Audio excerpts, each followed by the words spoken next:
week of Big Brother has come and happened. Yeah, but before we get into the Big Brother, let's talk about you. What have you been up to? Yeah, what have you been eating? Wayward traveler. Take a seat, okay? Don't be in a rush. Life's too short to be in a rush. Sit down. Tell us what you've been going through. Smell the bushes. We've been watching The Odyssey. Yeah. For the last week. Yeah. We've been on an Odyssey watching the Odyssey every day. We didn't get to see the 70mm version, which is, I think, how it's supposed to be seen, but pretty good movie. It's one of those movies where it's like, God, I wish I hated it just so I could be cool, but I don't. I like it. I'm just like everybody else. It feels like a corporate movie. Yeah, we didn't see it in IMAX, which everybody says that you're supposed to. Yeah. What does that just mean? It's louder, right? I don't know. I actually have no idea what IMAX means, but there is a version that's shown on 70mm film that's supposed to be like, how it's intended to be seen. I'm not shelling out $80 or however much for a movie, okay? 80. I don't know if it's 80. I imagine it's like very expensive though. I just feel like they should be lucky that people are going at all. It's a lot to ask in this day and age for people to sit through a 3-hour movie. Haven't you heard the movie theater is experiencing a stunning resurgence? Did you hear about that? Yeah, you say that, and that is so shocking to me. I guess I'm just... It is to me too. I'm like, I don't like going to the movies, therefore nobody's going to the movies. I don't know if this is the reason, but I do feel like the younger generation, they're kind of like, we like going to the movies. This retro, Yeah, it's vintage. Oh my God, I love Sizzler. I feel like the younger generation are looking for more like retro forms of entertainment, It's analog. It's a good way to re-stimulate ourselves. Yeah, like the younger generation's going to eat at like Applebee's and Sizzler and shit like that, you know? Chili's is having a resurgence. Right. Chili's, that's the one. Yeah. Burger King's having a resurgence. The old American classics are kind of, the goods that we know. The brands that we trust. Yeah, people are returning to what once was. Yeah, Red Lobster also, I hear, is experiencing a resurgence. I don't know if it's good or bad because at the end of the day, they're still big companies. But at least they're big companies that have been here for a while, Yeah.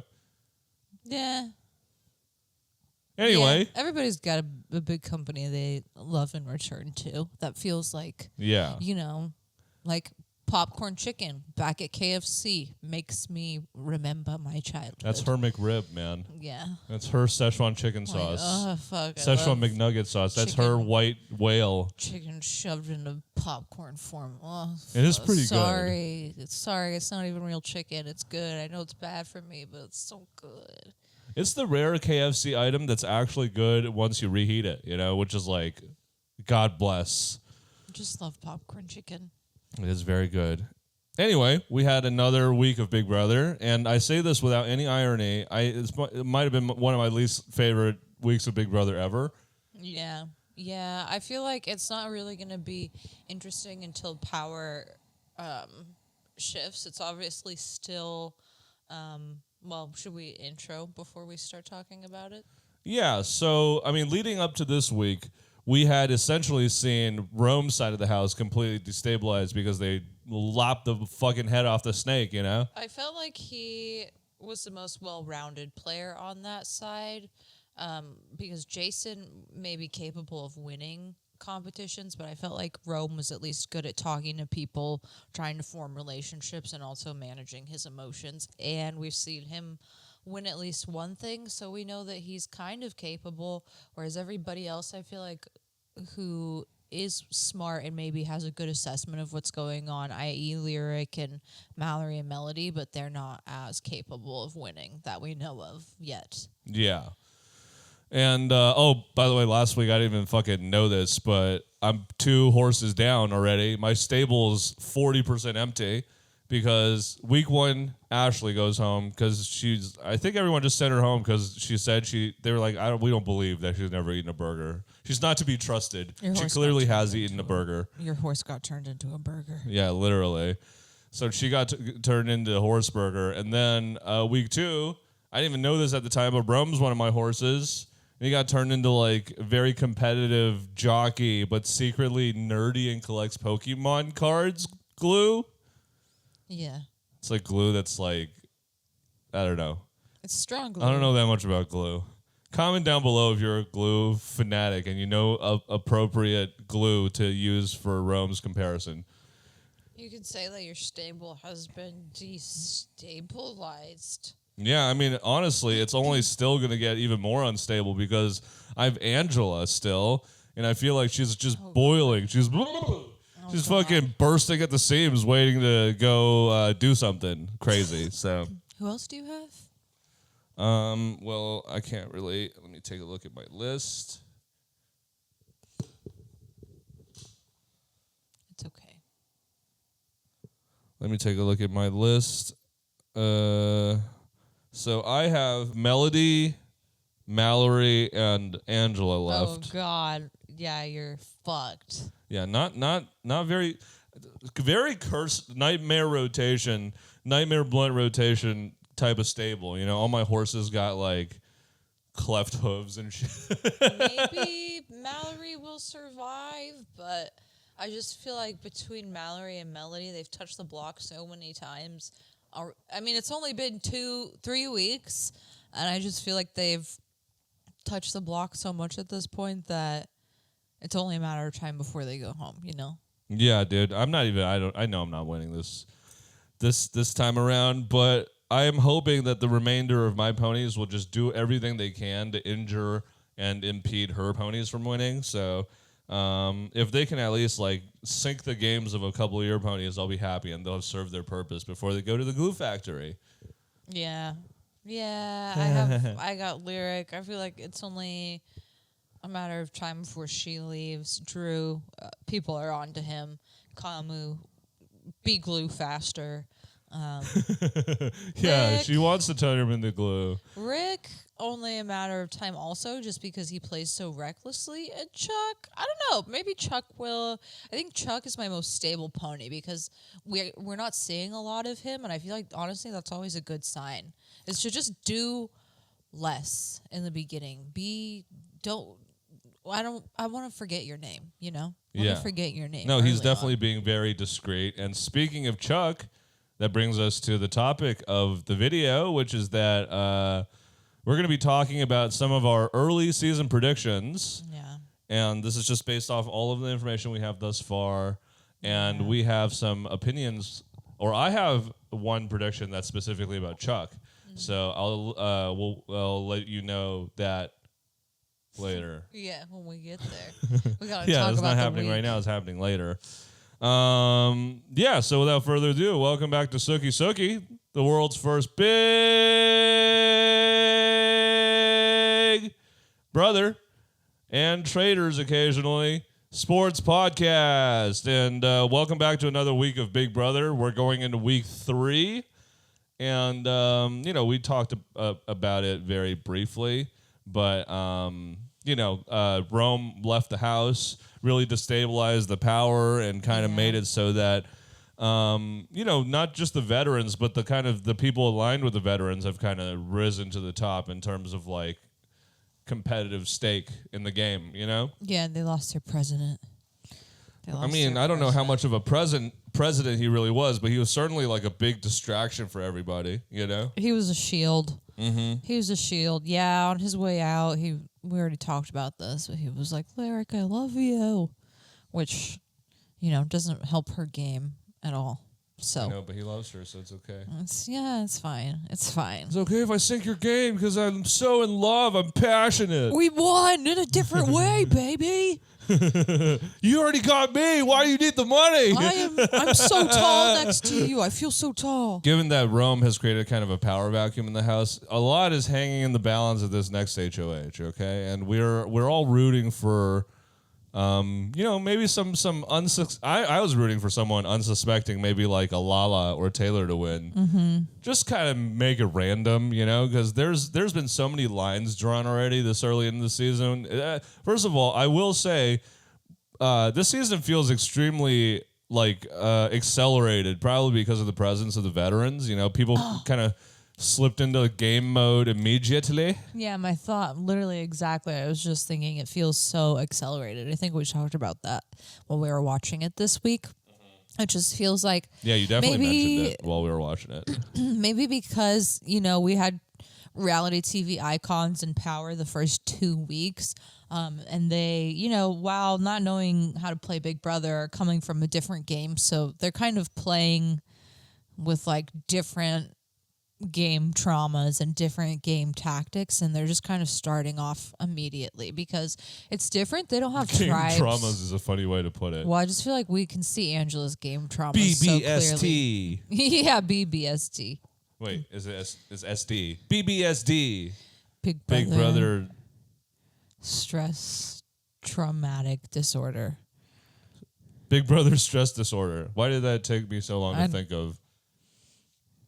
Is there a T in there? No, SD. There is a T in there, but one of the B's is replacing the T. Yeah. Anyways, BBTSD. I also think because they're used to playing in tribes off the bat, they're used to having like a group of people that they work with versus like now it's kind of just them versus how they're normally playing. So it probably feels like they're in a more escalated version of Survivor because they're already playing like, okay, every man for themselves at this point. There's, less people I'm trying to like play with because you play with a team in the beginning. Yeah.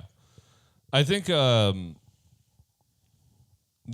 think they all benefited from also just having personalities that meshed immediately. I feel like them three, had they not been Survivor and Big Brother veterans, they would have still been the three to bond because they just had like, they just seemed to click right away. Like Angela and Dee seemed to form like a quick bond, and Devs and Dee, obviously they have their Survivor background to bond them, but they also seem to have a good time of like strategizing, and they all seem like, equal parts respect and entertained by one another. Mm-hmm. So I feel like that factor is kind of bonding them. It reminds me of a certain season of Traitors where, not a certain season of Traitors, but anytime in Traitors when all of the traitors are getting along, that's kind of what it feels like right now. Like all of the fucking veterans are the traitors and they're all getting along. And so they're kind of not really steamrolling, but they're largely controlling the pace of the game. Yeah,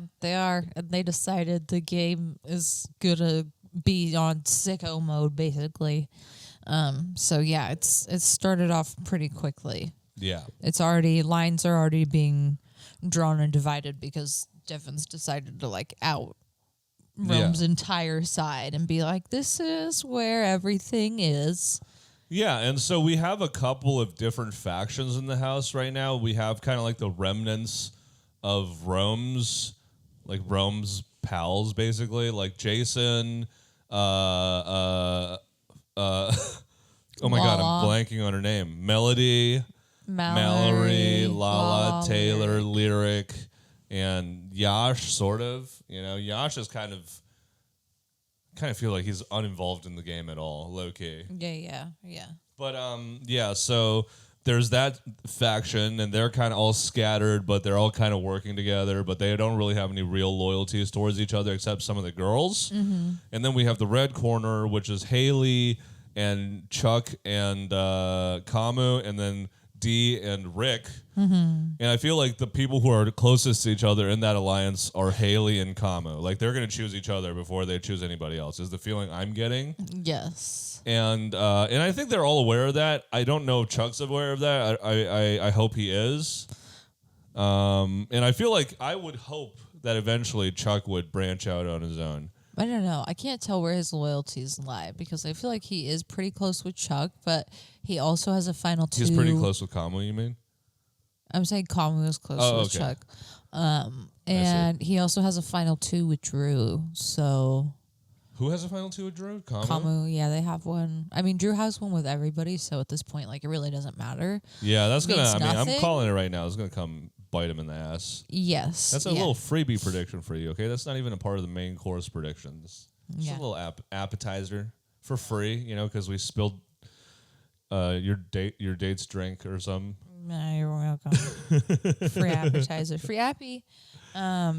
Yeah. So, we haven't even talked about anything this week yet. So, there's the red corner, and then, of course, there's the What is the crossovers. crossovers, which is the veterans plus Drew and Barrett, and then there's the separate final two of Drew and Barrett. I forget what their name is. Yeah, and then there's also the tool shed, which is basically the combination of Red Corner and crossovers. And then there's also, how you were saying Drew and Barrett have a final two. They're kind of in the middle where they're aware of their position as like the bottom, the underlings of the entire other side. So they're looking to jump ship and or take a shot and kind of destabilize their own side at some point.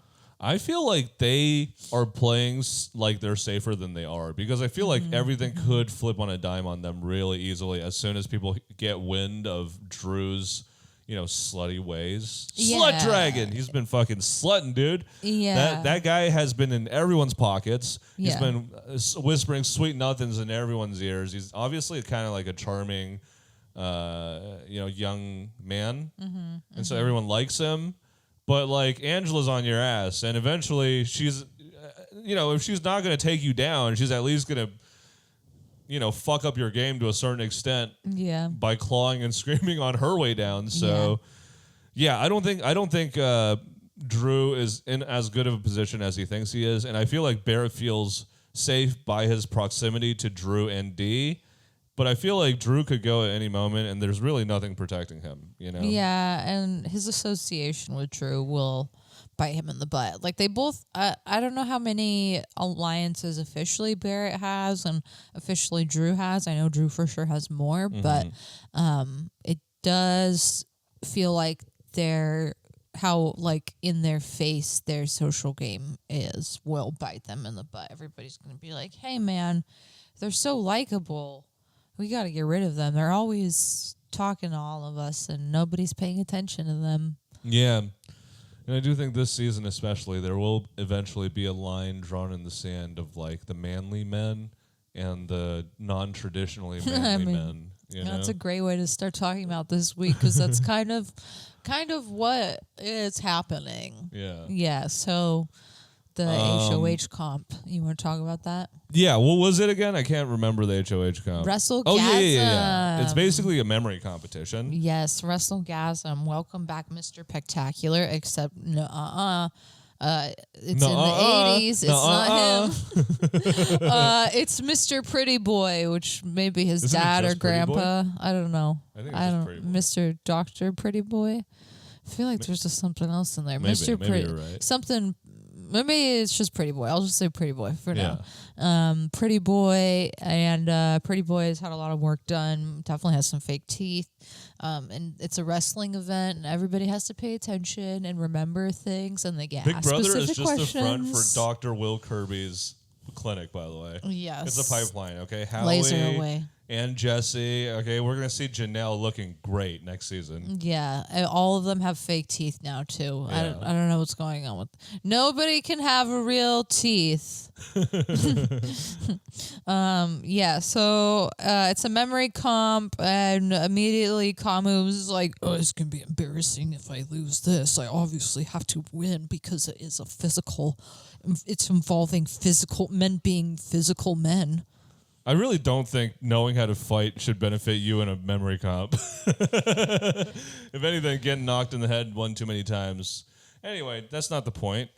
The point is that Big Brother obviously has stepped up their production value, because it seems like they're juicing up their HOH comps. You know?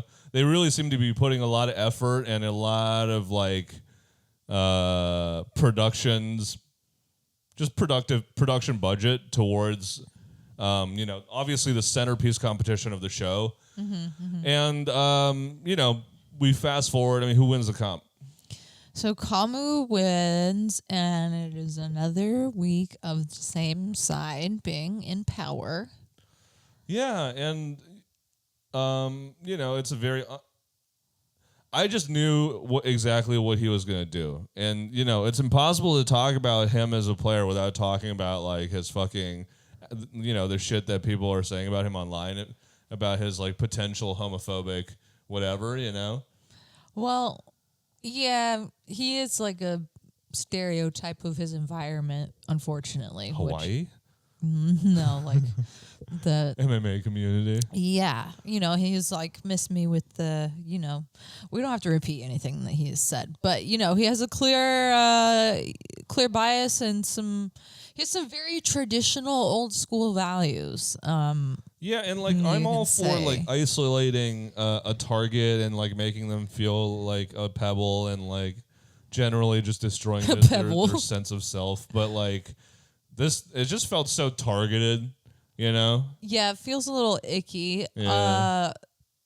Yeah, there is a point where it felt personal, I guess. It is felt what I'm trying to personal say. because of some of the comments that he and his side make, which we'll talk about when we get there. But yeah, so Kamu wins. I mean, Jason blew up his own game, by lying and using his mom's death to like drum up emotional and relational equity with Angela. That came to kind of and then he went and bragged about it. Oh, no. Don't take any of what I just said about Kamu to be me advocating for Jason. He No, absolutely both are deserves to go home. Both are true. Okay, Kamu is an asshole with some bad views, and Jason blew up his game, which just gave, Kamu a real reason to target him outside of his, biases against him. So Kamu wins.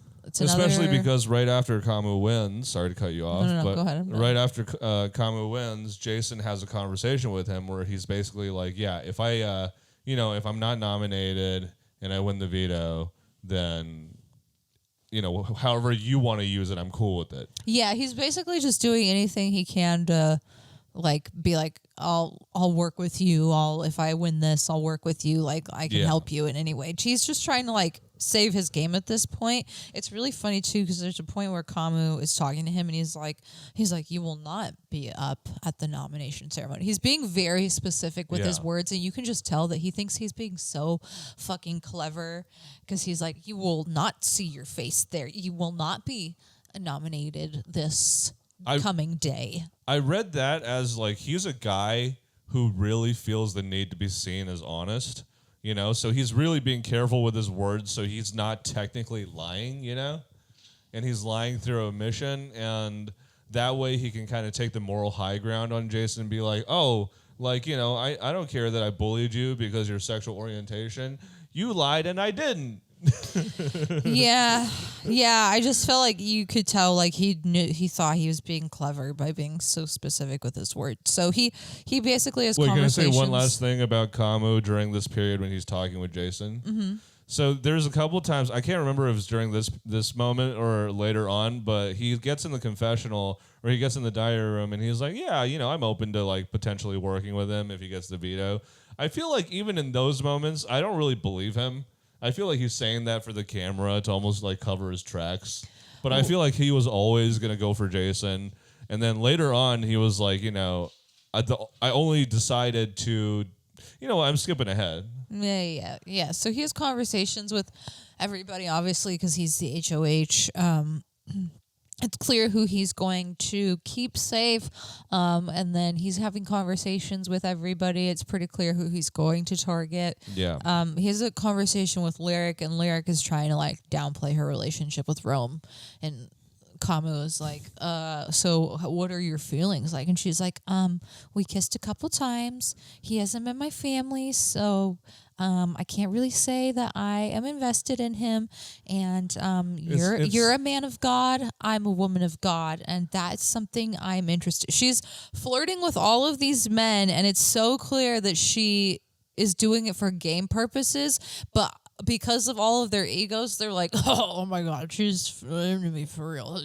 Yeah. Dude, she's killing it. She knows her target audience, clearly. She knows exactly what to say to those fucking jabronis. And if you can't destroy the patriarchy, take advantage of it, I guess. Go off, queen. She's just like, you deserve me because you're entitled to it because God said so. Yeah, she's and like, God, oh, fuck, I so agree with that. We have God in common. Yeah. Ooh, God, and like, ooh, my boobie fell out. Oh, no. Yeah, it's just the most like high school, like good for her. She's doing a good job of actually getting these dudes to play along. But like watching it from home, you're just like, oh my God, like this is so obvious.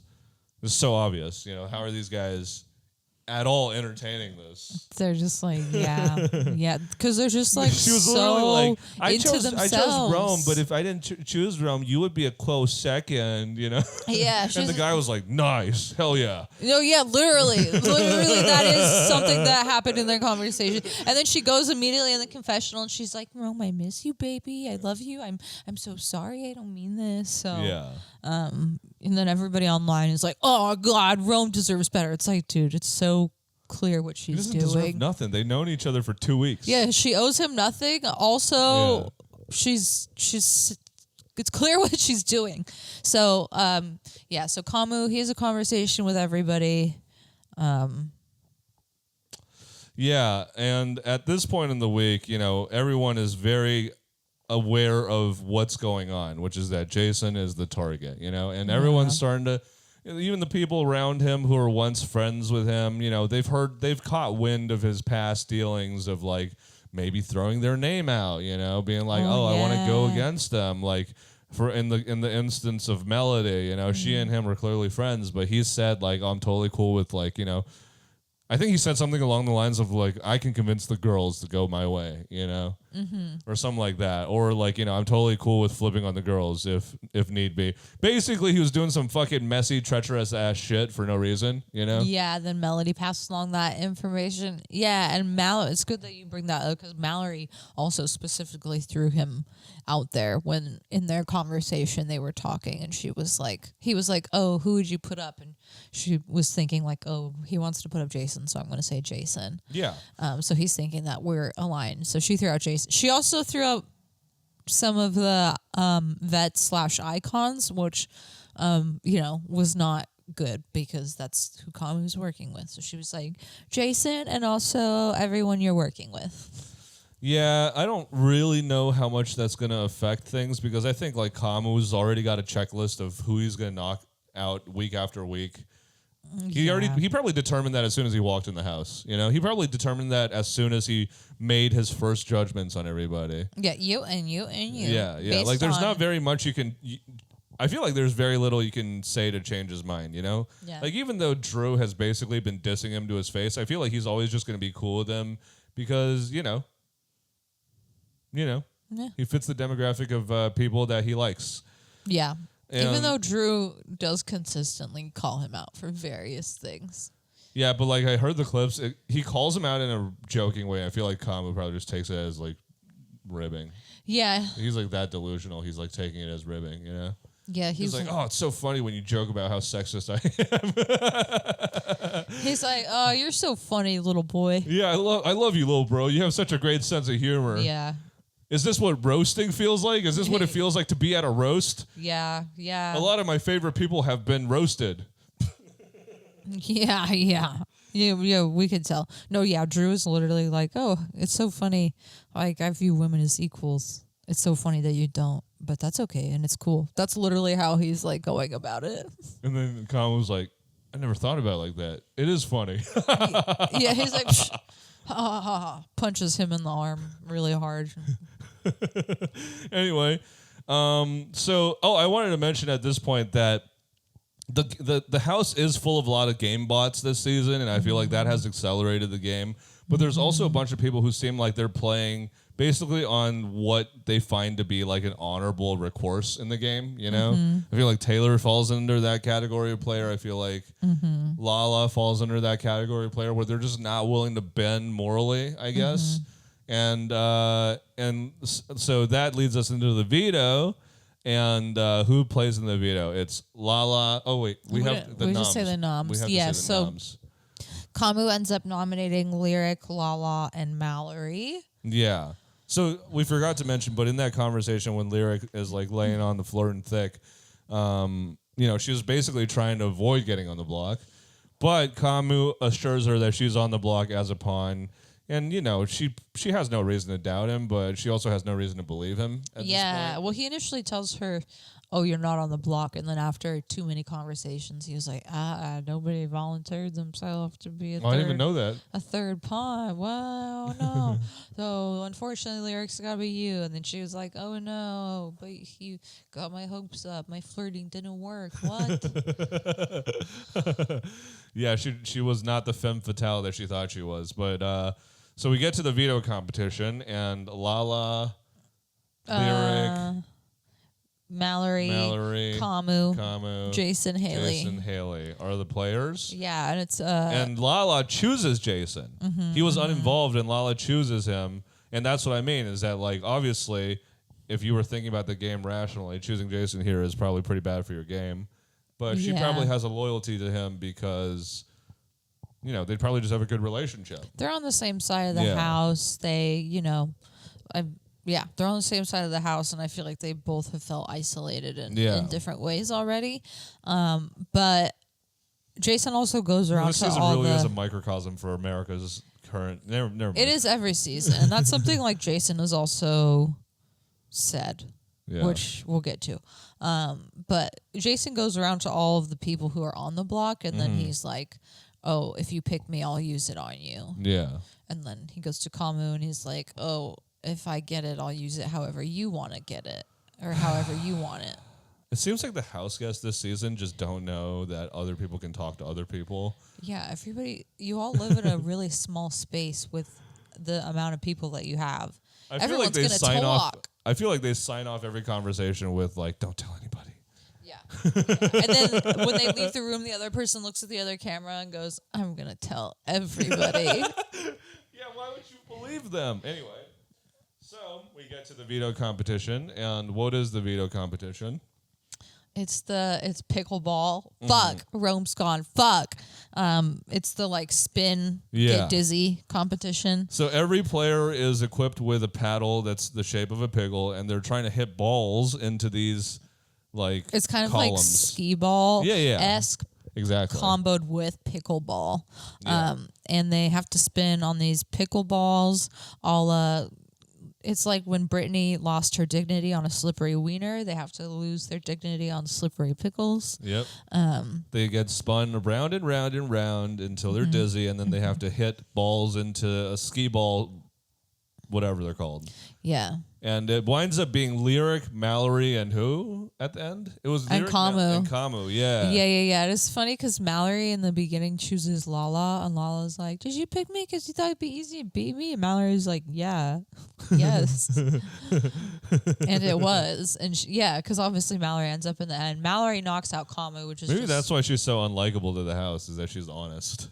Yeah, she's like there to play. Yeah. She's like emotional sometimes because obviously, you know, she's crying because she's like, oh my God, I'm on the block again. Like, this is so frustrating. But also she is like so game and so like, I'm not willing to work with you if I feel like you've already crossed me, and I'll be so honest about that.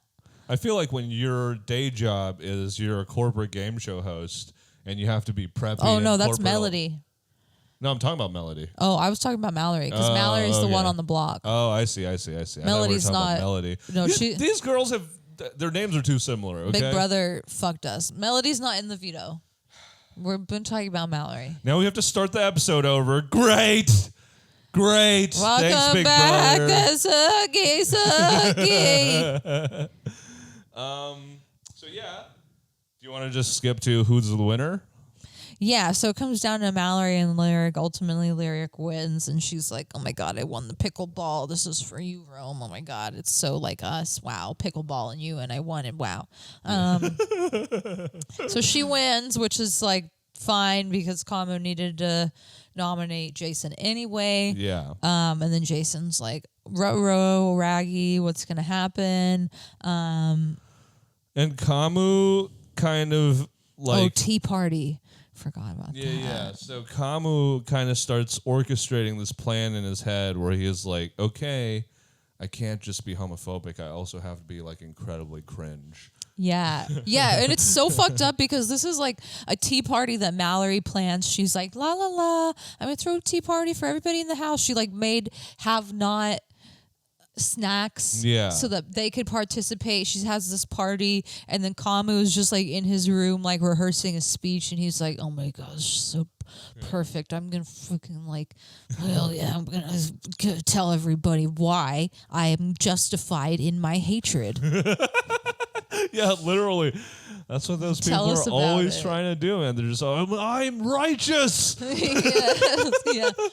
I am the one who is right. He's like, I knew I had a reason for hating that that man. That man. He's a liar. Yeah. Anyway, so yeah, he hijacks this tea party. You're exactly right. It was supposed to be like a calming, like, oh, let's have a day without Gam. No Gam for a minute. You got something to say? No, I'm just like, God fucking damn it. His 5-minute speech is crazy. Yeah, I literally blocked out his speech because it was making my face cave in from cringing. Oh my God, it was terrible. He was just like, oh God, I'm such a good, honest man. I am so honest and good and God-fearing and honest. And this is why I am awesome. And, I respect everybody else, but I am the awesomest. Yeah, he pulled a Netanyahu, so he's... Now who's bringing up politique? I'm not suicidal. I have no intention of committing suicide. I'm very happy in my life. Good. Pulls off my face. I'm Netanyahu. So, Kamu thinks he left lots of crumbs, as the kids would say. And it wasn't that he was homophobic. It wasn't that he has racist views. It's just that he thought he was good TV that really bothers me. It's that he also rehearsed it, and he was just like, and like how much he thinks he's in the right. Just being in the mirror, just being like, I hate you.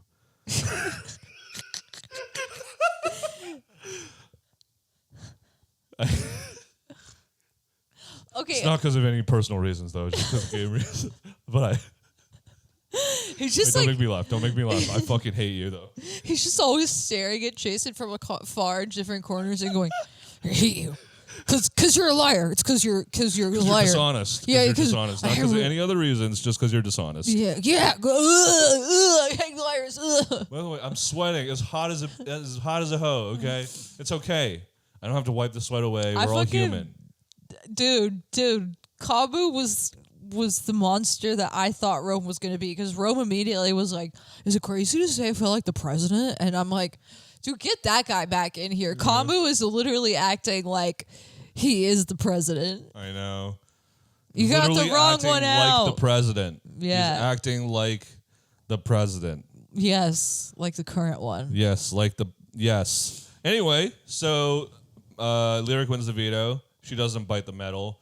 Huge L for not doing that. And then... Yeah, Kamu shits on Jason in his speech, so obviously we know who his renom is going to be. That's what makes this week so tough, is that everyone knows exactly what the hell is going to happen the whole time, and we at home know exactly what's going to happen the whole time, and neither side of the conflict is likable, but we have to, I, as a human, as someone who, consumes narratives, have to have someone that I'm backing so that I can, commit and engage with the show. Mm-hmm. And that forced me to back Jason, even though he's a horrible player. Yeah, he's a terrible player. Yeah. And everything he says comes to bite him in the butt, and he never learns. And, yeah, it's crazy. And Khan was such a bad person and such a bad vibe that I have to root for one of the worst players on the season. Jason also knows, immediately he's he looks around and he's like, oh my god, they're doing to me what they did to Rome. Yeah. So he at least is aware of it, but yeah, he ends up being the renom. He decides to bang some pots and pans, a wooden spoon and a tea kettle. It's funny. He's looking for stuff that works, and he's like, "Oh, this works," and he immediately breaks the wooden spoon. And Drew is like, blocked that entire incident out of my mind because it was also so cringe. Yeah, he was like, "Oh, now I'm gonna throw a tea party." So he was banging a lot of a tea kettle. Word of advice: what made Morgan so great from last season as a personality was that she couldn't help what was happening. Yeah. Whatever was happening on screen was not planned. At least the good stuff wasn't planned, The good stuff was all just her being her. I honestly feel like somebody did a One Wish Willow on her from Obsession. Because I felt like, oh my god, there was like a monster inside of her controlling her.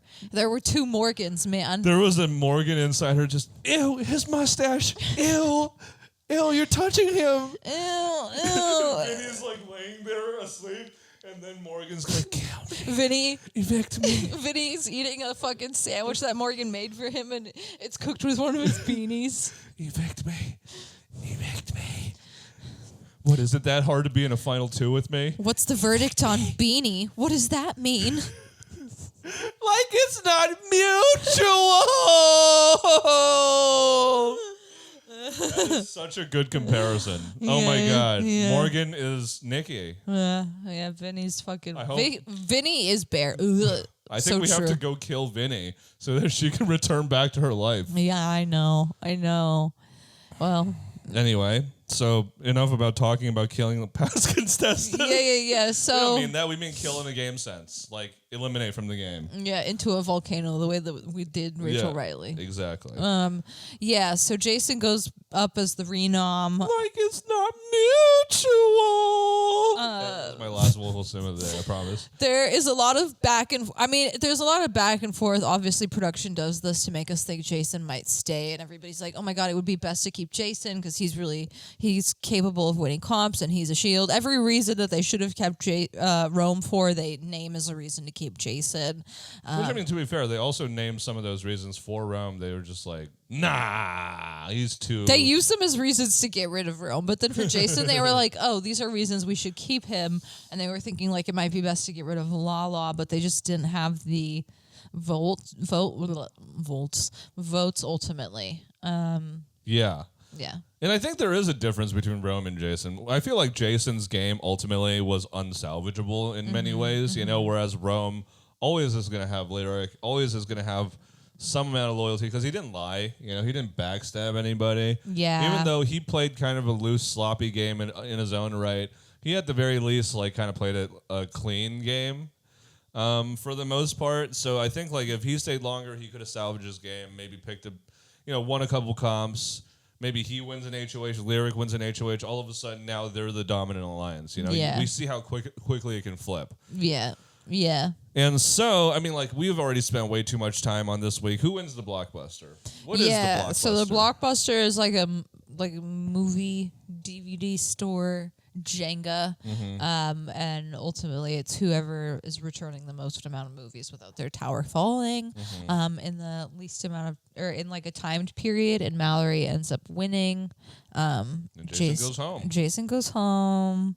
They baited and switched us for so long. Like there was a moment where like Haley was like, "Oh, maybe we should keep Jason so we can continue to isolate him."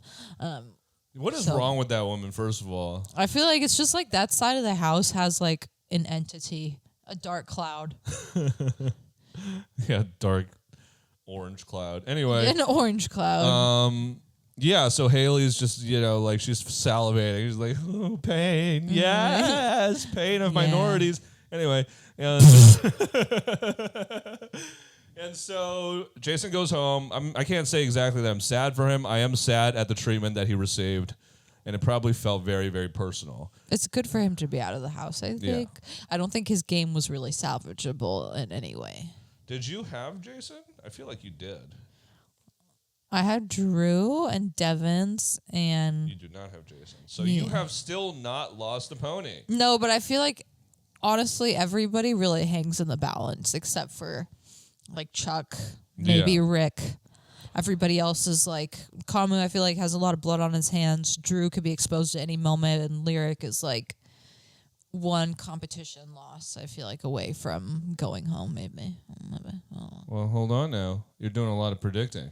I am predicting. And that leads us to our next topic, which is that we're going to be giving you a couple of our predictions based on some of the shite that's happened this season, okay? Yeah. By the way, for how great the veterans, you know, being in power was these past few weeks, not so great.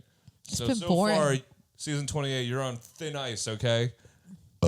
Yeah, it just feels very predictable so far. But I feel like that's how last season started, and then it got crazier. So I'm really hoping it's just.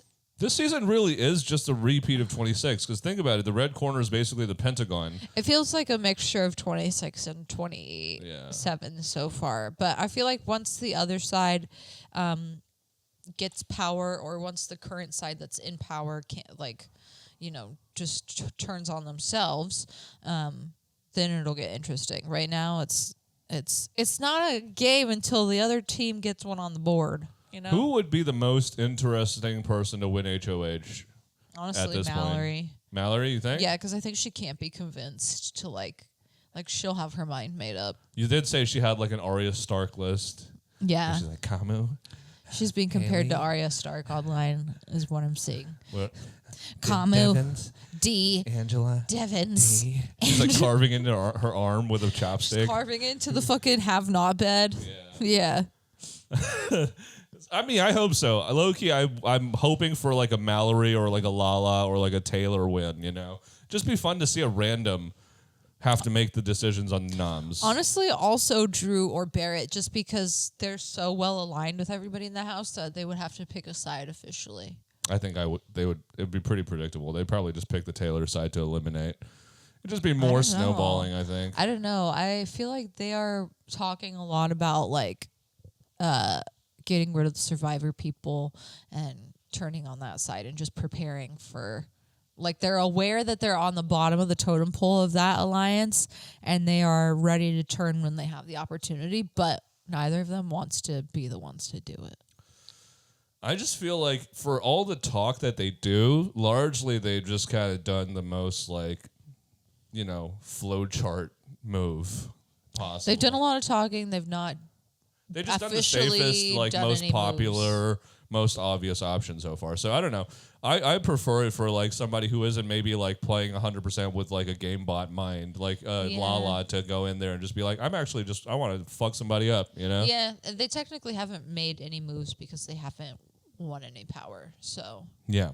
nobody's really done anything. But yeah, okay, so our early season predictions? Yeah. You want to go first?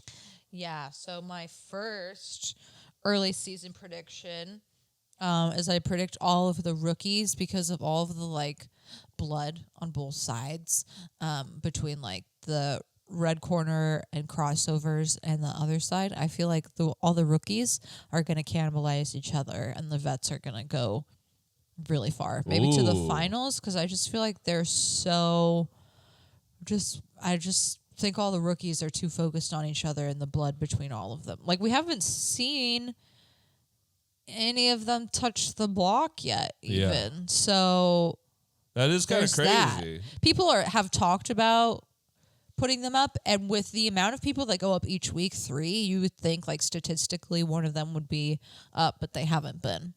I mean, they've essentially had power every week, so like it's just that they were very lucky in forming the red corner, which in hindsight was like probably the thing that the veterans did the best, is that they looped in 2 of the most capable newbies and really convinced them that they were loyal to them, you know? Yeah, and the crossovers, yeah. Yeah, in the cross. I mean, like, I don't even really think about Drew and Barrett in the same light as Camus and Haley, you know? I just feel like Camus and Haley have a level of loyalty to the vets that Drew and Barrett don't, you know?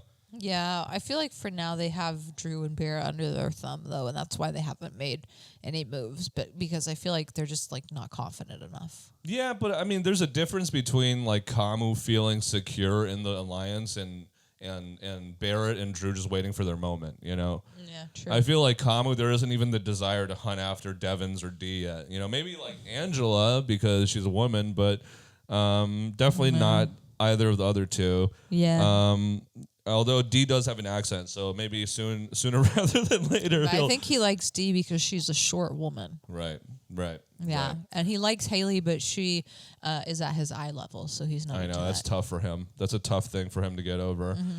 I would agree with your first prediction that the veterans are largely going to go unnoticed for the most part, if not for my first prediction, which is that I think Angela is going to obsess too much over Drew and blow up her own game. Because I think her position in the game is the least secure. out of all of the 3 veterans because she has outwardly done the most strategizing with non-veteran players, you know? I also think she doesn't. She's nobody's number one. I don't even think she's D's. I think D's number one is Devon's and vice versa. Obviously Lala, she's close with Lala, but they're not number ones either. No. So I don't think they're either of each other's number ones. she's close with Haley because they bond over their hatred of Melody, but the biggest thing is really just that she's going after Drew when Drew knows she's going after him. Like, he's already aware that Angela has been, talking shit, this and that. And he is simultaneously kind of like, doing the legwork to prepare himself for the eventual, clash that they have to do. I just feel like in her position right now, she doesn't really have, because it seems like, again, like you said, the newbies are really taking each other out, Like they're largely leaving the veterans alone because the veterans know to, for the most part, to stay in the background if they can. yeah, and I think early on it's best to lay low if you have the option to, which she definitely does. I mean, she's not in any position of power, and everybody who's been in power is her ally, so she doesn't have to game as hard as she is, but she's just like, she literally has like a fucking... She's like a dog with an itch, bro. Yeah. She's like, I can't not like bring this thing up. Yeah. I can't help it.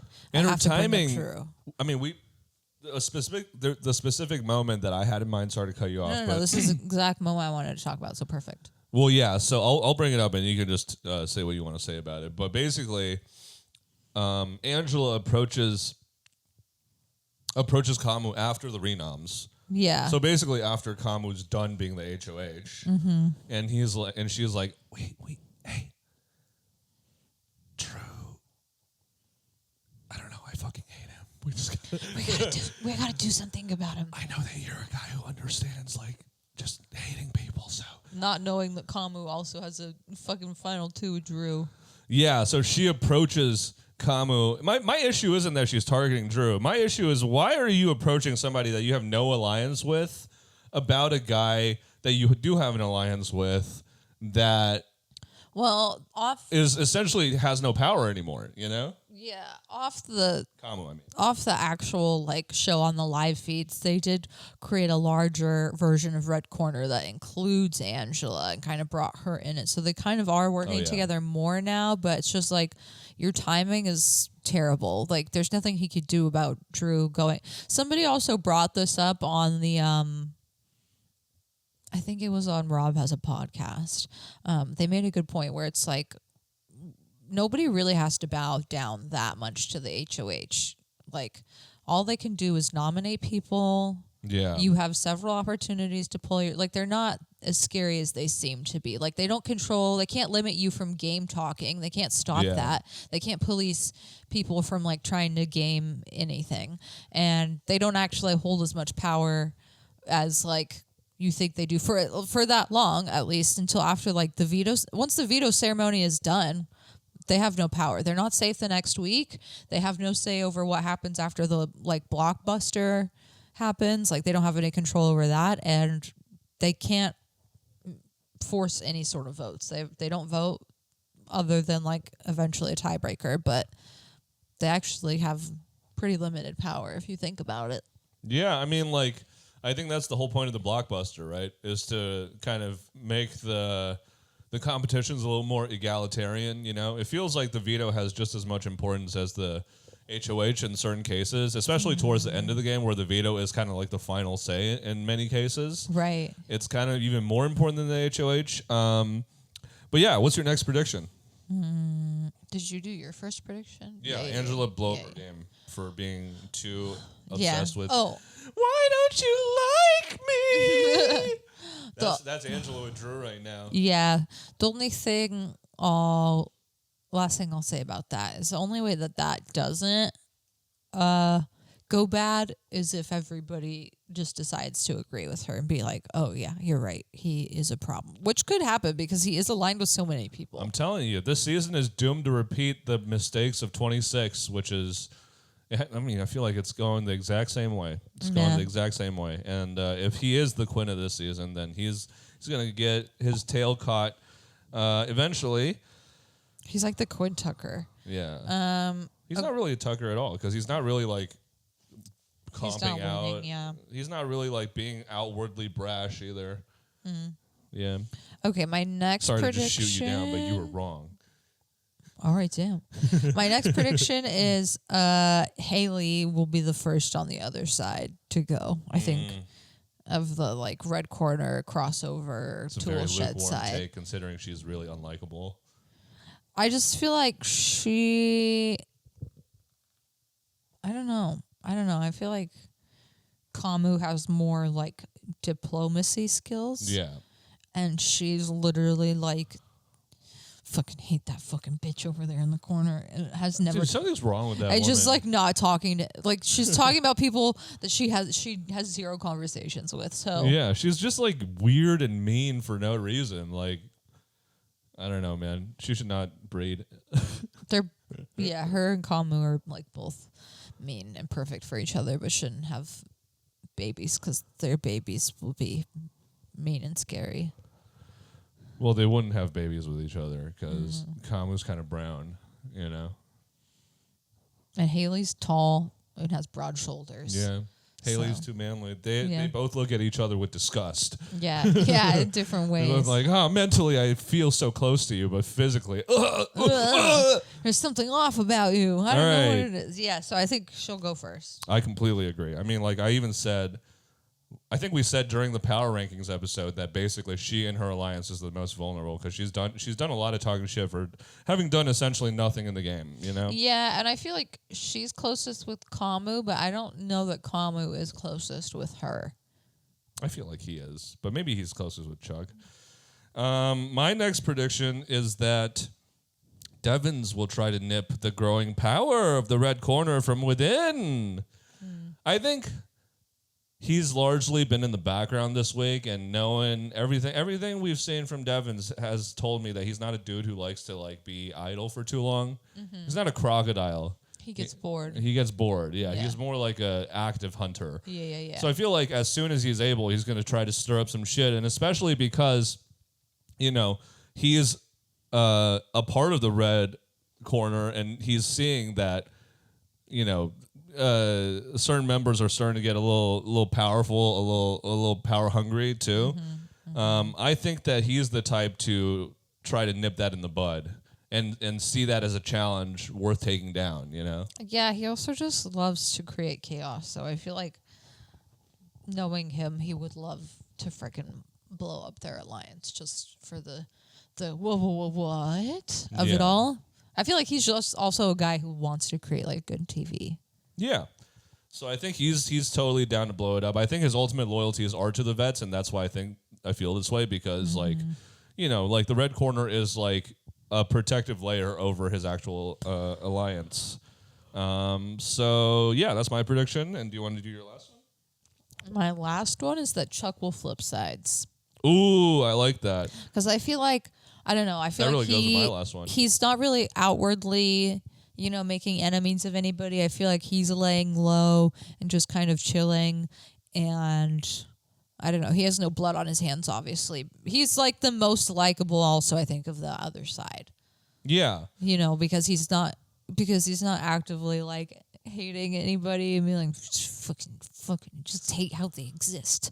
I mean, he could be likable, or we could just not have seen enough of him to dislike him, you know?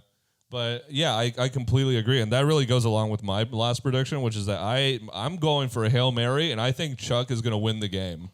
Because I think that out of everybody in the whole house, he somehow found himself in a cozy little nook of like not being looked at by the vets, not being looked at by the newbies, not being looked at by the remnants of the Rome faction. Like no one's really targeting him at all, despite him being like maybe the most jacked dude in the house, you know? I support that prediction because he's one of my ponies. Ah, fuck! So. Well, I hope that my prediction is going to be wrong, but knowing myself, it's probably going to be right. I think you just spoke it into existence. I do be doing that. Yeah. Did you knock on wood for that? Yeah. Okay, you deactivated it then. No. No, you deactivated it. You spoke it into existence. No, you deactivated it. I reactivated it. I tricked you. You just deactivated it just now. I double tricked you. We could do this all day, dude. No, I might trigger the dogs. Yeah, that's true. I gotta stop. All right. Well, while we have a good, quiet house full of dogs that don't want to disturb us, let's play some games. Yeah, game time. What are we doing first? First up, we're going to be building the biggest aura farmer. Yep. A lot of that shit this season. Honestly, last few seasons. For better or for worse. Mostly it's bad. It's almost always bad. I think it's just the day and age we live in. Yeah, it's never good if it's intentional or planned. You have to be authentic. You have to let it happen. And that is how the aura gets farmed. Yeah, the aura comes from that feeling in your gut where you're like, should I say this? I probably shouldn't. Fuck it! That's when the aura farming comes, okay? Yeah, aura can only be farmed naturally. Exactly. Not lab made. I know. You guys are doing GMO aura right now, and we're not buying it, folks. We're not buying it. We want organic aura. Organic. What the fuck? I don't even know what we're talking about anymore. Organic aura. So I went first last time. You can go first, and our categories are going to be brain, mouth, body, heart, and X Factor. Yeah. And what these categories mean, they're pretty self-explanatory. Their brain is their strategic know-how. Their body is how good they are at comms. Their mouth is how good they are socially. Their X Factor is just whatever extra sauce they got that helps them in the game. Mm-hmm. And their heart is just how much endurance do they have? You know, how tough are they? How mentally resilient are they? How much heart do they have? Mm-hmm. You feel me? Yeah. All right. You go first. Okay. For my first choice for body, I am going to choose Frankie Grande, one of our earlier aura farmers. Do we think Frankie is a farm in spite of himself or farm because he planned it type farmer? I think he's a farm because of his sister. I think he's a naturally occurring farm. Okay, so just the theater background makes him like the theater background makes it so that he's just naturally farming. Yeah, he's a ham. So he's like a local ham. he's like a local farm to table type farm. Ham unto himself. He can't help himself. He just does it. He Okay. doesn't know. But like Authentic aura farming? It's like forcing it authentically. Like he can't It is help forcing it authentically. He can't help himself but, try to like be the moment or take the moment, Yep. It's hard to live in the shadow of your little sister. Pent up aura farming. Okay, that's So yeah, Frankie Grande for body. For body. Yeah, because I thought you would have. Okay. I felt like cool. he's a competition. He did beast. have that really iconic competition win, so Yeah. I can see it. All right. I am going to choose Evil Dick for X Factor. Oh. One of our progenitor aura farmers, okay? You think so? Yeah. I mean, like, all the stories. You knew that he was his day and age version of a cloud chaser by the type of stories that he would tell in the house. Like, all of the famous people he claimed to know or did know. Yeah. And how much of a hotshot he thought of himself. He is definitely, like, if Snapchat were back then, he would have a high Snap score with a bunch of, like, two young ladies. And he's literally a groupie. He's like an older, Dude, is that what they used to call cloud chasers? Low key, that's what they used to call cloud chasers. I feel like they're the same because it's just people who are like mooching off the like fame and success of other people. Wow, we just reskinned groupie. Yeah. It's different. Why is cloud chasers so much less hurtful than groupie? I think groupie is less hurtful. Really? Because sometimes with my gals, I'm like, ooh, let's be groupies. Let's be a groupie of this. Yeah, let's be a groupie of the band. All right, they reclaimed it. So Evil Dick for X Factor because that man is crazy and he's willing to do a lot to have a big moment. I don't even know if he's looking for that moment like on TV. I think he just likes having moments in his day-to-day life. Yeah. So he's gonna be my X Factor. Not a good man. Not a Probably good father. not a good father. And then for you chose body already. I'm gonna choose brain. Who's a good cloud chaser? You know what? I will go for body. I will. For body, I'm gonna go for Rachel Riley. Fuck. Wait, were you gonna go for her for brain or something? No, I wanted her for my X Factor. Too bad. She's my body because, I mean, it feels debasing to call her a cloud chaser, but, you don't go on Big Brother however many times if you don't like clout, She's one of our earlier ones. She is. And she tried to have a lot of moments on her season to no avail. If I were watching her season in real time, I would be like, ugh, she's so produced. She's trying to have her moment, but in retrospect, she's kind of cringe and camp in her own delightful way. She is camp. She's camp, yeah. Yeah. So I'm going to choose her for my body, and then it's you. I'm so mad at you for that one, man. You threw me off when I don't know who to pick now.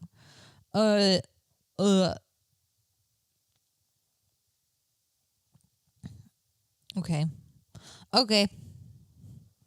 For brain, I'm gonna pick Paul. I feel like Paul was thriving on the idea of being a puppet master and was always like, ooh, I'm a puppet master. Yeah. And now in retrospect, I love Paul because I've seen Vinny, Yeah, anyone who plays into their own villainization is a cloud chaser, I think. Yeah. Like, exactly. He's very into the idea of people thinking he's a sociopath manipulator. I think he's really happy about the image he crafted for himself. A la House of Villains. Yes. Yeah. Ugh, I can't believe you took Rachel. I'm still upset about that one. Yeah. Still peeved off, but it is what it is. Suck it. Huh. I own you. Who's another good cloud chaser? I feel like there's been a lot, but now I feel like I also can't think of any. There's a lot, man. I really can't believe you're not thinking of any. This show's lifeblood is cloud chasers and groupies, dude. Yeah, it's just like people all looking to have their big speech moment. I know. That's so true. You know what Big Brother is made of? Big Brother is made up of people who at one point had an argument where they couldn't think of anything to say, and then they went to their car and they were like, fuck, I should have said that. Yes.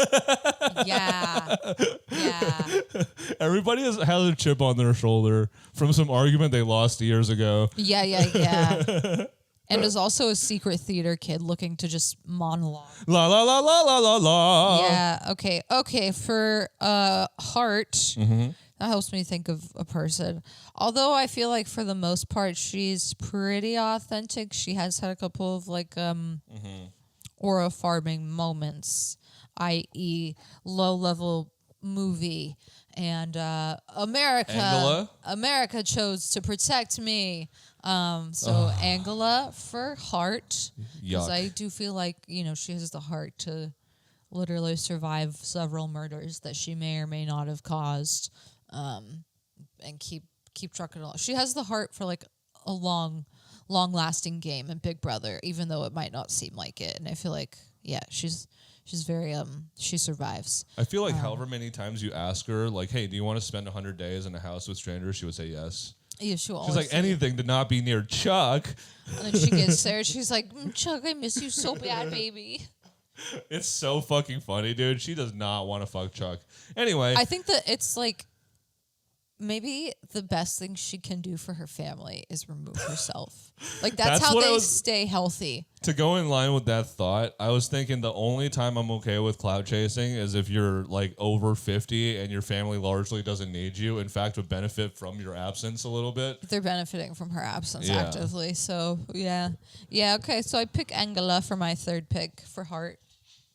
Okay.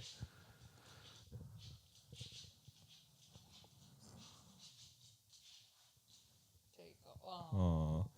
All right. For my next pick, I'm going to take... Oh, fuck. I had a really good one. I can't remember now. Shit. For my fourth pick... Yeah. Okay, for my fourth pick... You got it. No. Is that my fourth pick? No, that's my third pick. For my third pick, I am picking Jen Johnson for heart. Wow. I know. I Early have Dick or and final. Jen Johnson in the same body. I feel like this is not the first time you have picked both of them, and it's going to cause cannibalism. They're star-crossed lovers. They find each other in every reality. They do not like each other. So I have the genius on my squad. As Genius. I mean, dude, she sat through somebody blowing cigarette smoke in her face. She's a tough cookie. Yeah. She will be my heart. Yes, she Yes. will be my heart. And so I have heart, I have body, and I have X Factor. So I'm missing a brain, I'm missing a mouth. Okay. For my mouth, I am going to choose Boogie. Good one. Boogie. Yeah, All right. If you're a definitely white clout guy chaser. freestyle rapping on TV, you're a clout chaser. I don't make the rules, I just enforce them. Okay. Anyone with a restraining order also started out as a clout chaser. It's like the final boss version of a clout chaser. It's a clout chaser that you can't make go away. The clout has to get a restraining order. Officer, he's chasing me. Officer, the clout won't go away. Oh my god, that's so funny. Anyway, so Boogie for my, did I say mouth? Yeah, for mouth. I have X Factor and Mel, and then you have one more, right? Mm-hmm. Okay. Fuck, I just thought about. Oh, okay.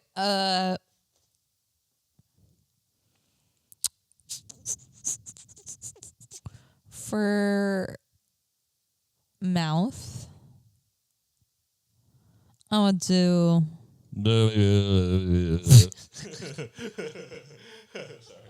That was so funny. I was just gonna say you let your intrusive thoughts win. It was really funny. Now I can't remember. All right, for mouth, I'm gonna choose Zach Rance. I thought about him earlier, yeah. Yeah, for mouth. Fruit Loop Dingus. He really thought about that one, so I The feel quality like of the mouth is maybe not the highest, but the mileage you're going to get out of that mouth, incredible. it's gonna say a lot, and some of it's gonna be hurtful. Yeah. Not all of it, but some of it. So Zach, A lot of it is going to be cringe, but some of it will be hurtful. And some of it will be funny. But some of it will hurt. Hey, I'm not a Fruit Loop Dingus. All right. Okay, I still have X Factor. Fuck. Chemical X. I don't have a lot of ladies on here. You never do. No. You never do. You chose the one All I of the drafts are wanted. you just telling on yourself about your internalized Well, we're always misogyny. picking something negative, so I'm always like, men. Angela, and then men.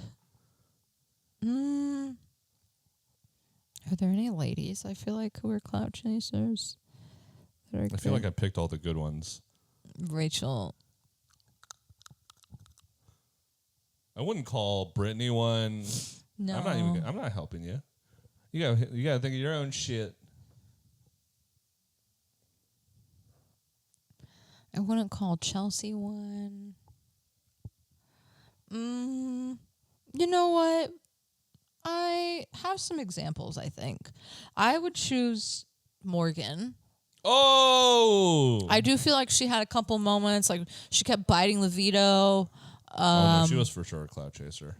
I mean, her username is Model Morg. Yeah. So she wants you to know. Dude, if she was allowed to, she would drop her Twitch handle at the end of every fucking confessional. At Yeah. the end of every diary room. Yeah. So I feel like she's got a couple examples. Vinny also. A lot of And clout she's got chasers X that season. Factor because she doesn't sleep. Yeah, she never sleeps. She never sleeps. Yeah. She just runs on body fat. M&M's. I got one last pick. Mm-hmm. And it's brain. Mm-hmm. And whose brain should I put in this very fame-obsessed vessel? Oh, yeah. Well, I mean, this one is pretty obvious. And I feel like we're stretching the definition of an aura farmer here, but I'm going to pick Dan Giesling for brain because he's the only one I've ever seen on Big Brother who's planned shit, and you're like, okay, this is going to crash and burn. This is going to be fucking embarrassing. Yeah. Like the funeral speech, there's no way that anyone's going to buy this. It's just weird. Like, it's weird to even think that you can do this, and then he pulls it off, you know? That moment was so epic. It was just like locked in a room for 24 hours, emerges in a bandana with dark circles under his eyes, and it's like, this is a funeral for me because I'm leaving. And then everybody's like, no, don't. We can save him. Listen, it's got a lot of aura in retrospect because of what it led up to, but I think if you rewatch, I beg everybody, go back and rewatch that scene. It was not that cool. It was pretty cringe. Yeah. It was a little bit cheesy, but because of what it landed for him, which is like he got the second place that season, right? Mm-hmm. Yeah. I mean, it ends up being one of the best aura farming moments, even though he planned it. Literally sat there for 24 hours and planned it. 24 hours, and that's what you came up with? Embarrassing. But it worked out. Yep. I think him and Cody are probably the GOATs statistically because they've both made it to the finals twice. Yep. Both of them have won once and won runner-up once. Yep. And so my creature that is in search of fame and fortune and just a lot of validation. They never got the validation they needed. And it's punching itself sometimes. Yeah, so it's got the body of Rachel Riley. Yeah. It's got the brain of Dan Giesling. It's got the mouth of You picked Boogie at some point. Boogie, Mike Boogie Malin. It's got the heart of Jen Johnson, and it's got the X Factor of Evil Dick. Honestly, with the exception of Jen and Evil Dick, I feel like everything else kind of fits together, you know? I think for the most part, yeah. You have very bad vibe. Yeah. You're a very bad vibe player. Yeah. I have the body of Frankie, the brain of Paul, the X Factor of Morgan, the mouth of Zach, and the heart of Angela. It's never sleeping. It's Literally. never sleeping, and it's never going to stop gaming. Just go, go, go. Yeah. But it knows how to make good TV. That's true. You have a very entertaining Frankenstein. But also, it might be its own worst enemy. Yeah, it's definitely going to have a lot of like talking to themselves moments. Yeah. All right, next up, Adouria is going to be... Okay, so how do I do this? All right, Adouria is going to be saying yes or no to these Big Brother players based on just random facts that I tell her. And she will have to pick 5 players out of this pool of however many players. We don't know. We don't know how many players. But you only have 5 no's. That's it. That's all the no's you got. All right, you ready? No. Is that one of my no's? No. All right. This first player. All right, you ready? Do you want this first player? This first player describes themselves in 3 words. Bashful, extroverted, extremely excitable, which is actually 2 words. Are those all the things I get to know about them? No. This first player has a fake identity. They've won no HOHs or vetoes, and they're from Michigan. Do you want this player? Bashful, excitable. What was the other one? Extremely excitable, extroverted. No HOHs, secret identity. Fake identity, not secret identity. Fake identity. Yeah. And then from Michigan is the 4th fact. Oh. Do you want this player? I think I like this player as a person, but they didn't do well. But they did win some things because I feel like I know who it is. No, I don't want them. You said no to Rome Seymour. Oh, I thought it was Kelly. Kelly the liver? Yeah, I thought it was Kelly. Was she from Michigan? I don't know. Can you give me the charger for the iPad? Fake identity. What was Rome's secret identity? His real name's Jack. Oh yeah.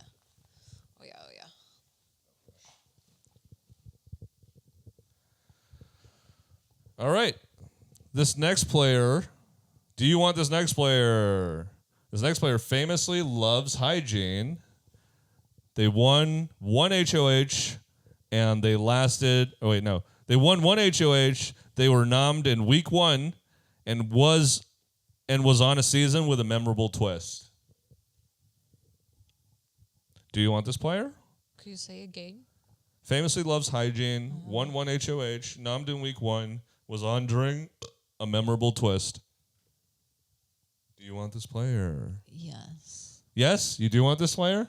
I think I know who it is. Yes, I want them. Do you want to guess who it is? Is it Johnny Mac? Nope. Oh. You said yes to Ashley Hollis. Oh. Yeah. Yeah.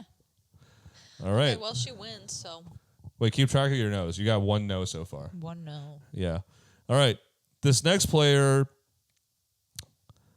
is a stay-at-home.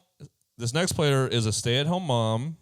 Won no HOH or vetoes. Lasted 58 days in the house. Never voted with the majority. Do you want this player? Do you want her? No. No? That's your second Wait, no? How many no's am I allowed? 5. Okay. But I have to have 5 players total. Out of how many?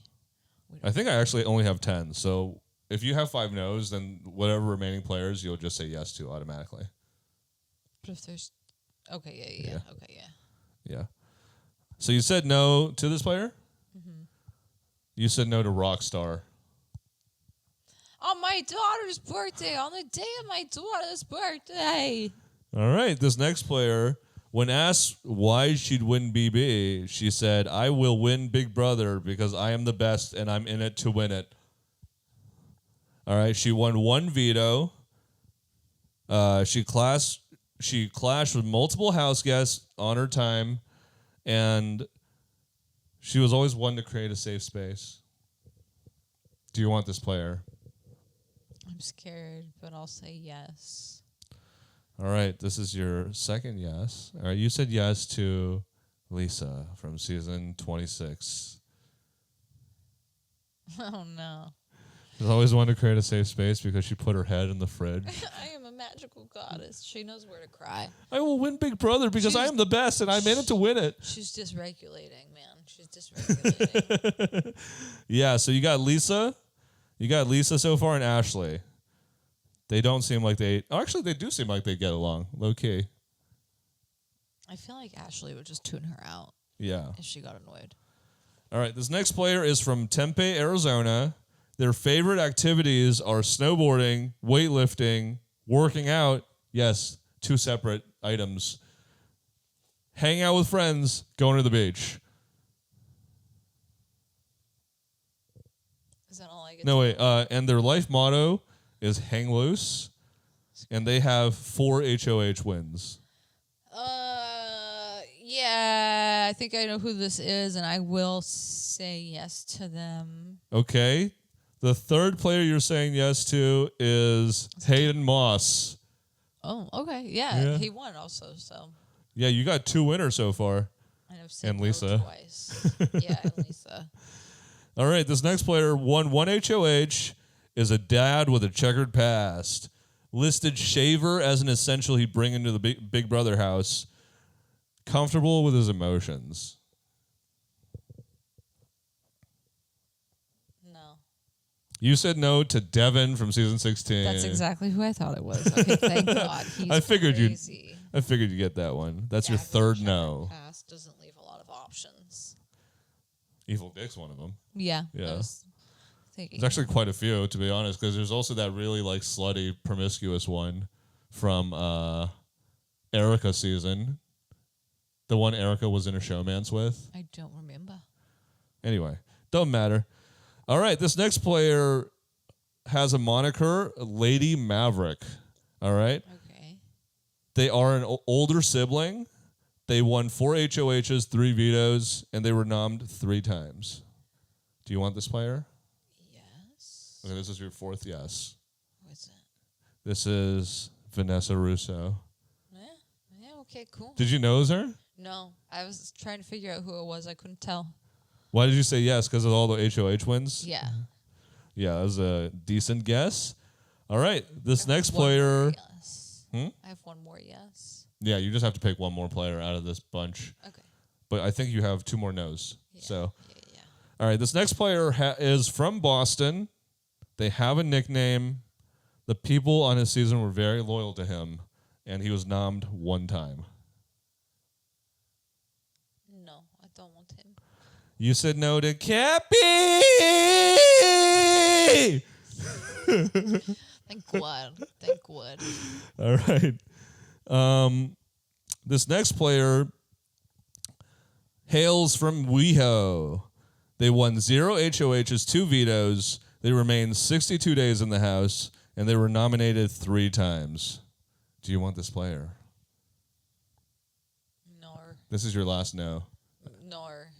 All right. You said no to Reagan Fox from Racial Season. I was thinking it might be him. Yeah, the stats are kind of unimpressive, so I figured I'd trick you. Yeah, you tricked me. And your last person that you said yes to was Jason Dupuis from this season, who is from San Francisco, nominated twice, manipulator, and has an alter ego. Well, at least he won a couple comps, so there's that. He won a blockbuster. Yeah, and a safety comp. Yeah, and Yeah. so who did you end up taking? You ended up getting Ashley. You got Lisa. You got Hayden. You got Vanessa. And then you got Jason. So you got 3 great players and then 2 duds.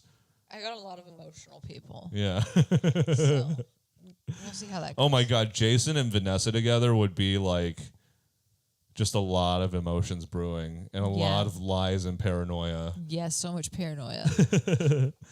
All right. And what is our final game? And finally, Tian's going to be guessing the Big Brother player based on the nose. Let's see if he knows noses. You knows? Probably no. Oh, nose. Okay, I'll start you off with an easier one. This is an easy one? I think so. Victor? No. Oh, Romathy. Yes, ding, ding, ding, ding, Romathy. That was the first one. Okay. I mean, do you see Victor a little bit, though? Yeah. Yeah, Victor Nicole's husband. Also see Vinny. Oh, I can see that. potentially. Yeah, okay. All right. Okay. I'm the best. Okay, next up. It was either Nicole or Aaron. Aaron, that one Aaron? Yeah, racist Aaron. No. No? And no. Not so Nicole? 2 wrong. You have Two, one more. oh, shit. Oh, fuck. My hubris. God. Hubris begets the fall. Ah. I flew too close to the sun. Yeah, I thought I was good at this nose shit. Turns out I was just an amateur. I was an amateur. This is clearly Leah Peters. Yeah, there you go. Ding, ding, ding, ding. Nice. Okay, next step.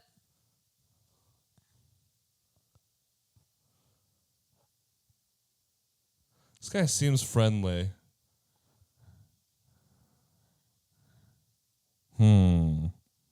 Very friendly nose and mustache combo.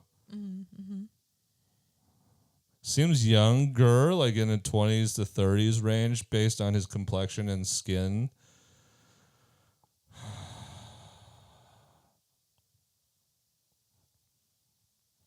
Is this Janelle?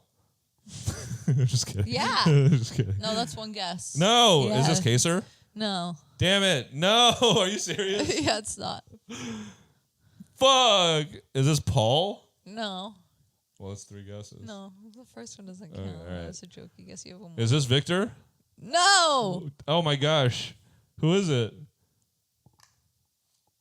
Jag. Oh my God. Okay, next. Another nose.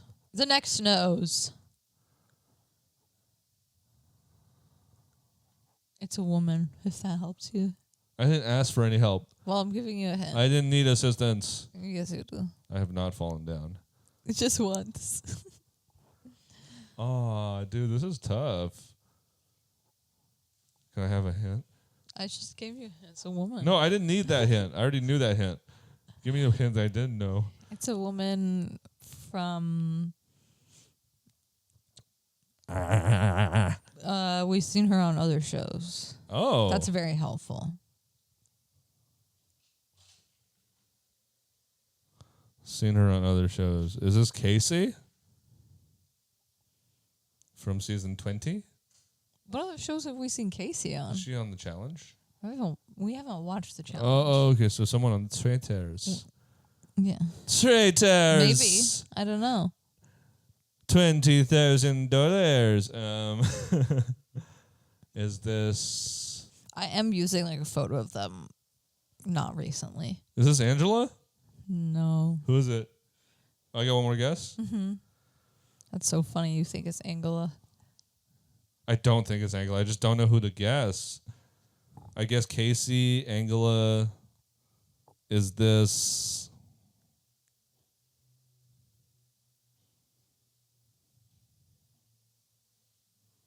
I'm trying to like send you the answer. Forget my mind. Look at me in the eye.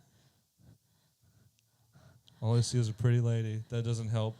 Ugh. And all I see is a pretty and unhelpful lady. Mine sent you the answer telepathically. Is this James? Oh, no, you said it's a woman. Hold on. I am so freaking not locked in on this. The nose is just throwing me off, man. Who it is? Is this Danielle? There you go. Okay. Alrighty. You got there. Wait. That wasn't even the one I was talking about. Oh no, you didn't get it right? No, I did. You meant the other Danielle. No, I meant Danielle. Yeah, I didn't get it right. I meant Evil Dick's daughter. All right, this next person. Is it Devon's? Yeah. Did you see? No. Okay. Yeah, it's Devon's. Good job. I just noticed the mustache and like the faint aura of malice.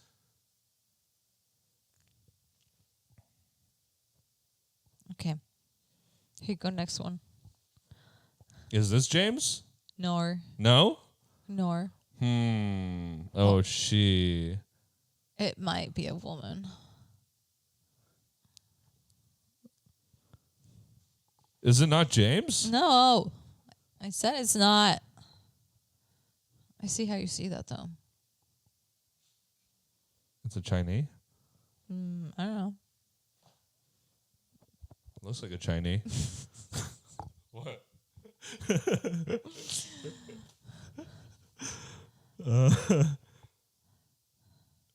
I'm Bobby Mudda. Stop doing jokes that aren't yours. Yeah, I know. I'm sorry. I'm vocal stimming.